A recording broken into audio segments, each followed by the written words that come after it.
So, Greg, you have 2 dogs, a cat, a duck, a goose, and a chicken. You're obviously an animal lover.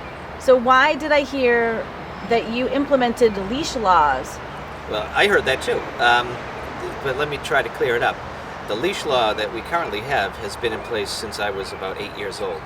The only change that this city council did, it was actually the last session of city council, is we made it less restrictive. Prior to our change, legally you could not have a dog off leash anywhere except at Really? the dog park. So our change allows off leash on off-season days, opposite days. So off-season, opposite days at Wingersheek Beach and Good Harbor Beach.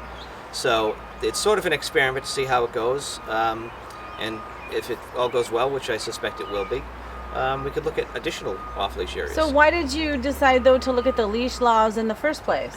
I got a call from a constituent who lives out here in West Gloucester. She was walking her dog on a leash at Stage 4 Park, and 2 off-leash dogs, bigger than hers, attacked the dog. So when she confronted the owner of those dogs, he told her where to go and how to get there, and so she was a little bothered, so she called me and says, what's going on? I thought we had a leash law.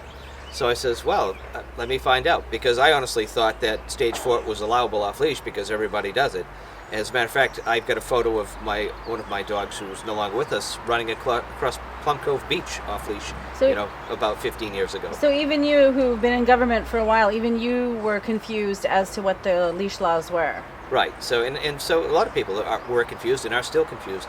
So what I've said from the beginning is whatever we do, we just have to make sure it's clear to everybody. So we just have to write signage, get the word out there.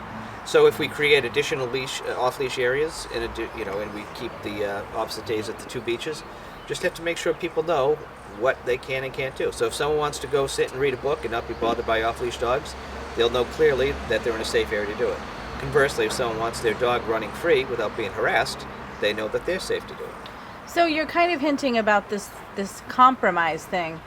How do you distinguish compromise from pandering or giving in on your principles? Right. Well, I think the opposite of pandering is just being pig-headed. So the goal of anybody who's in government should be to listen to both sides of the story and then make an informed decision. And that's how you get compromise. No one's ever going to agree 100%. And no politicians or elected people, I don't like the word politician, are going to agree 100%. So sometimes you as a politician, your view prevails, and sometimes it doesn't. But when the votes are counted, you've got to live with the results and make it work. All right, so thank you for answering questions about your views on leash laws. If people want to reach out to you and ask you questions about any other issue, how do they get in touch with you?